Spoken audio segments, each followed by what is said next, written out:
So today we have the head of the party for the Netherlands, Reinier from Volt, and we are going to ask him some questions as well about the party goals and interview him. Thank you for coming. For you, the first one is, what was the motivation to create the Pan-European Party, and why did you personally decide to join in the Volt, and why did you get so high in your position?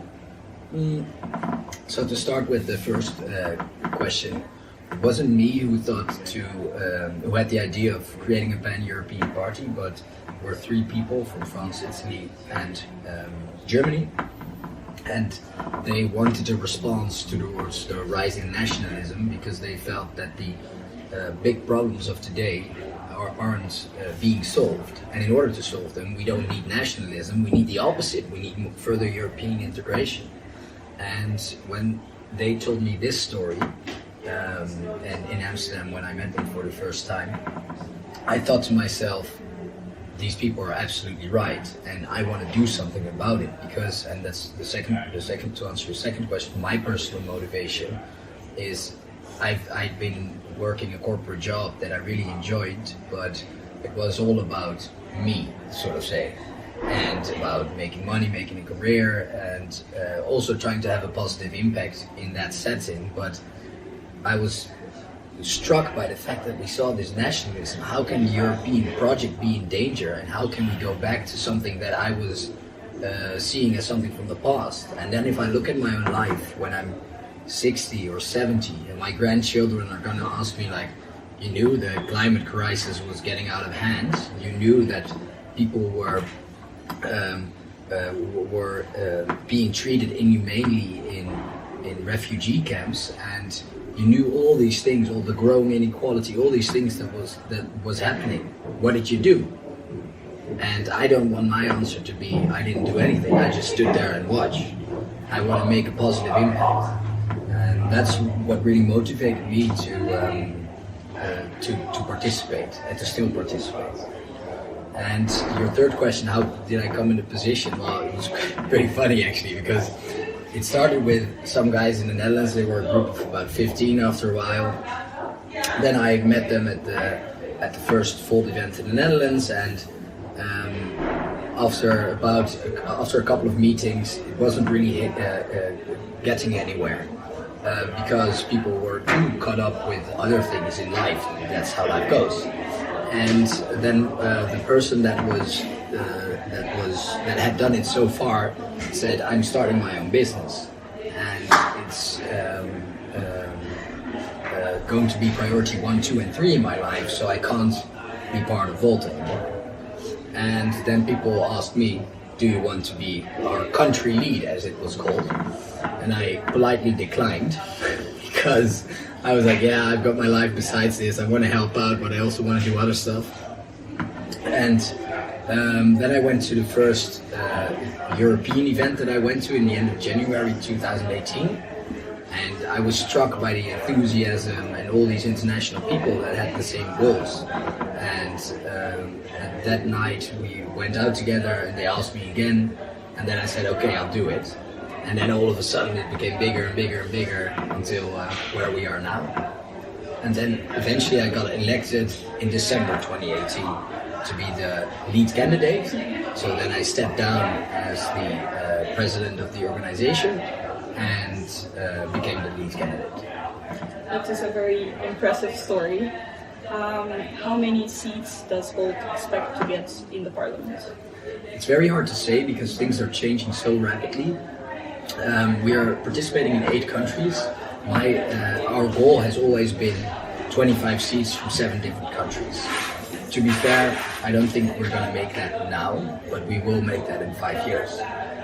For now, my expectation, the only thing that I can really make a good educated guess is that we are going for 2 seats in the Netherlands. I think if we're lucky, we're going to end up with 10 seats in total. If we're unlucky, with about 5. But don't pin me down on this because it's like that. Is that an expression in Russian as well, by the way? When people do this?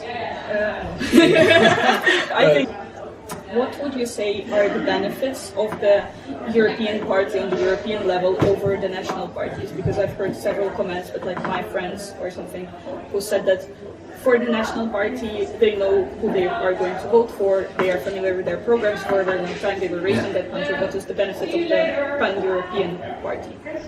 Well, the thing is that people know it for their national parties, but they don't know it for the coalitions of national parties that are in the EP.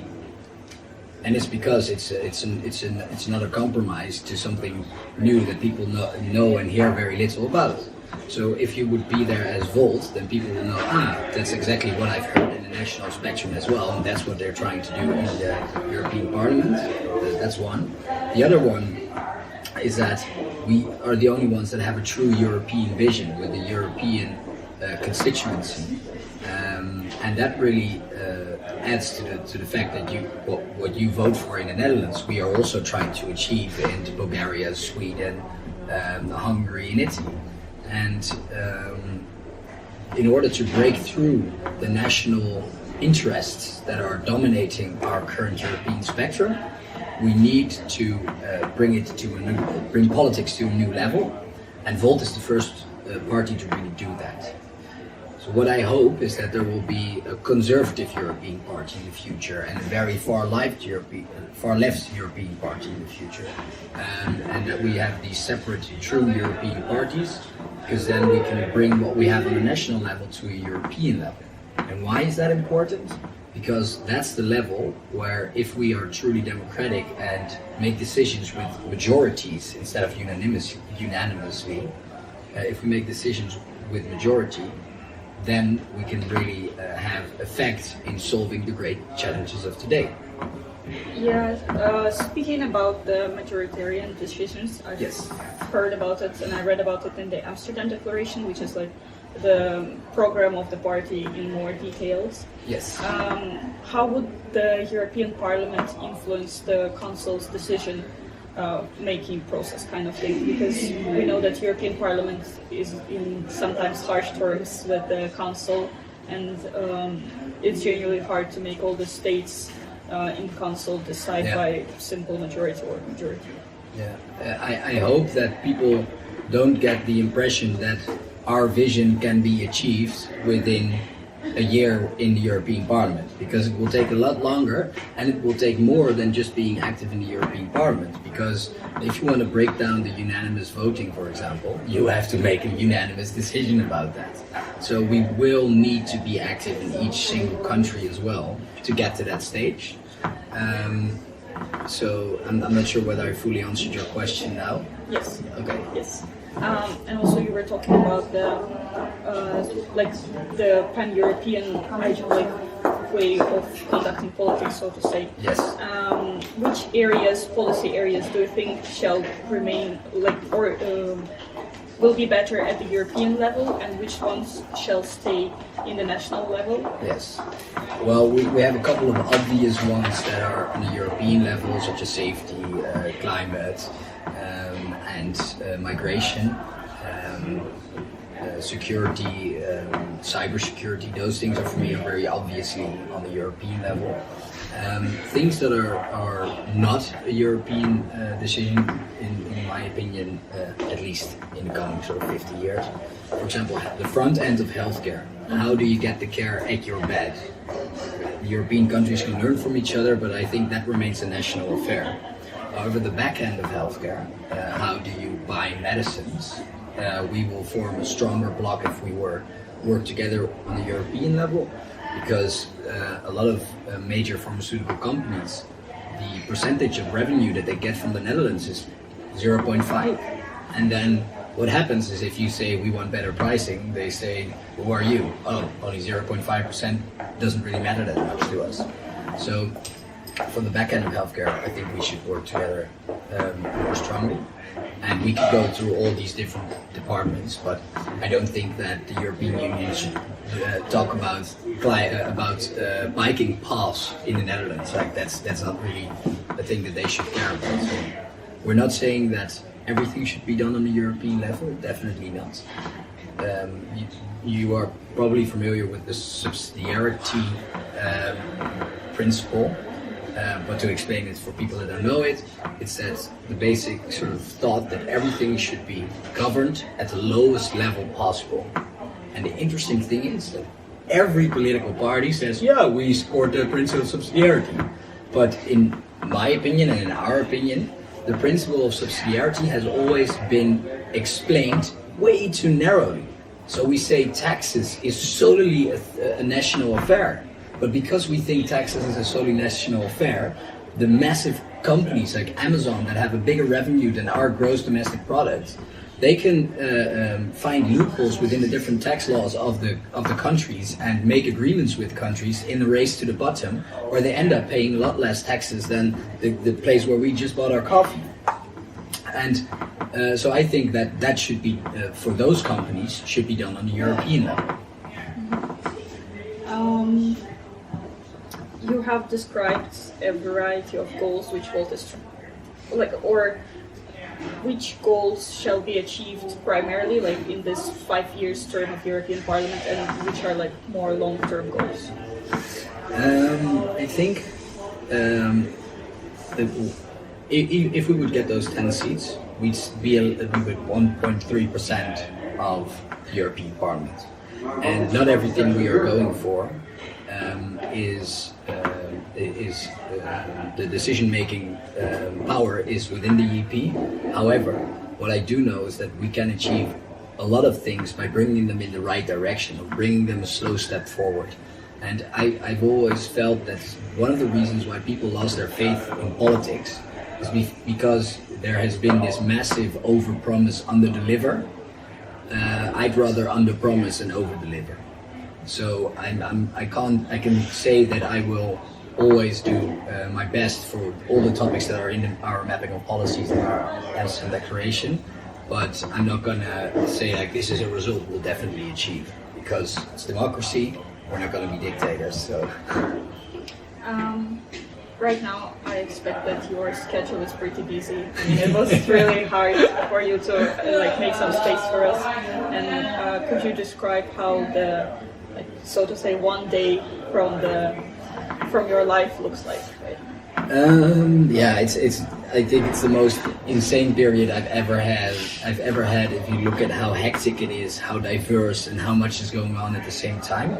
Especially as we're still we're growing rapidly, but we aren't this professional organization. So in the last weeks, I've always done my own scheduling, emailing, answering everything, done my own preparations for debates, speeches, done my own social media. So it was days of 12 hours, and this morning I started with a run. Oh, sorry, that's my phone. I started with a run because I need to stay physically healthy as well. Then I went to the office. I had a meeting with a photographer, then a TV station dropped by, then we made then we had a small meeting about the last 1.5 weeks of campaigning. So yeah, sorry, this is a bit and then boring story, but it's extremely hectic and fun at the same time.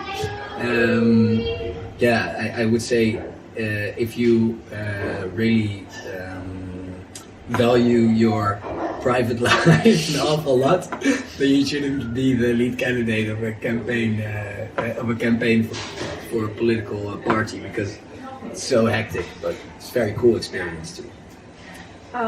Also, could you tell the people message, why should they even vote? Because we know that the voter turnout is low for any elections, and especially for the European Parliament elections, their turnout is just 42% or something. So why should they vote? Short answer: politics dominates your life. It determines how your life is going to be. Would you want to have a say in that? I would. Long answer: people believe often that what they do in life doesn't really matter that much. But are you familiar with the movie Back to the Future? Yes. Yeah, so I really like that film. And then he travels back in time, and he bumps into his father, and because of that his parents never meet, and he isn't, they aren't married, he isn't born, and he has to do everything in the past to get his parents to fall in love again. And it shows that something small in the past could rapidly change the present.